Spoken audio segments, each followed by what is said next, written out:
Heyo, Alexander Keating-Sofiakis, Green candidate for Illinois 10th Congressional District. I'm walking to the Real Fighters event right now.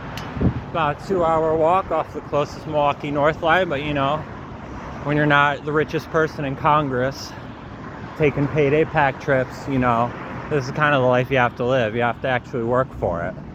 In fact, I gotta work right now to catch this flight. Anyway, as I'm saying, you're never gonna see Brad Schneider out here walking for hours in the cold to go meet his comrades. You're not gonna go see Brad Schneider actually talking to all types of people. You're not gonna go see him like I will be once the primaries settled between him and Morgan. You're not gonna see him knocking on every single door, regardless if they got a Trump flag, a Democrat flag, or whatever the fuck.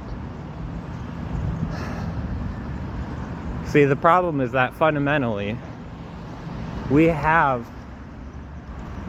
the systems to help ourselves and each other. The vote.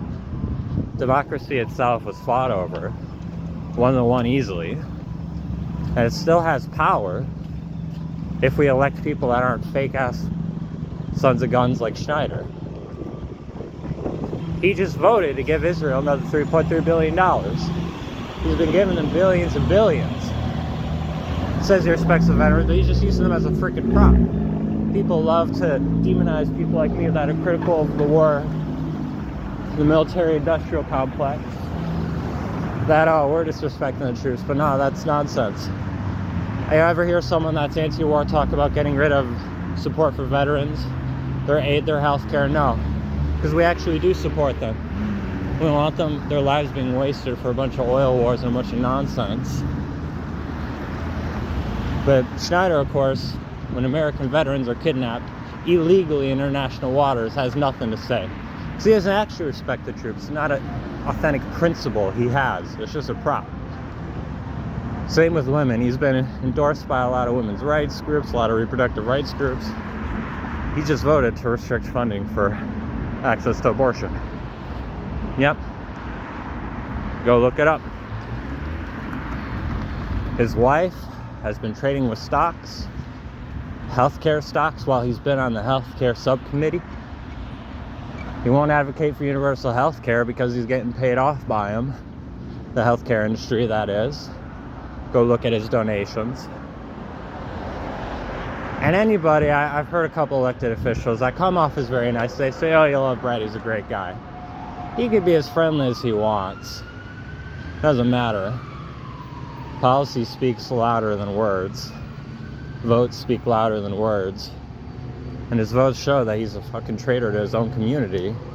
Everybody in the 10th district. He isn't protecting farmers from land grabs. He isn't fighting against them to get rid of these AI data centers coming up in Grays Lake and stuff like that are starting to head out to the more rural areas. He's not having to ride the Metro line himself to get downtown and stuff like that. So he doesn't know the 2-hour gap between trains, or the fact that it's often delayed an hour or more, or the horrendous bathrooms. He doesn't know none of that. So he doesn't experience that. See, if we're going to actually change things, we have a good shot, a first shot with Morgan. And I really hope he does it. But if not, don't use it as an excuse to tune out.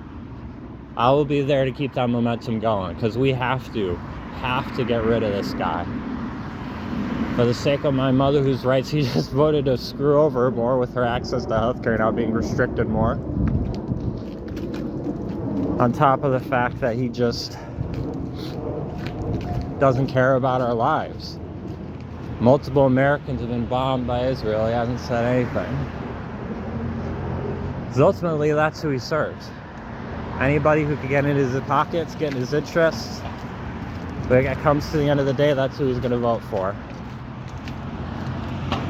Pretending to protect the LGBT community while voting to memorialize Charlie Kirk and giving more money to Israel, who has someone by the name of Smotrich, who is a self-described fascist homophobe, his words, not mine, He doesn't have our back. And we gotta get rid of him as soon as possible. So anyways, yeah, I just wanted to chat with y'all while I'm actually walking out here a little bit. I hope to see y'all. I'm gonna knock on as many doors as possible. There's thousands of doors in the 10th Congressional District, but the second it hits March 18th, you best believe you'll see me out there knocking on every single door. And between now and then, you best believe I'll be at as many events as possible. So if you see me out there, say hey, tell me how it's going, let me know your concerns. And even if I don't get in, you best believe I'll raise your concerns and raise held every single elected official I can get a hold of. Love y'all, take care.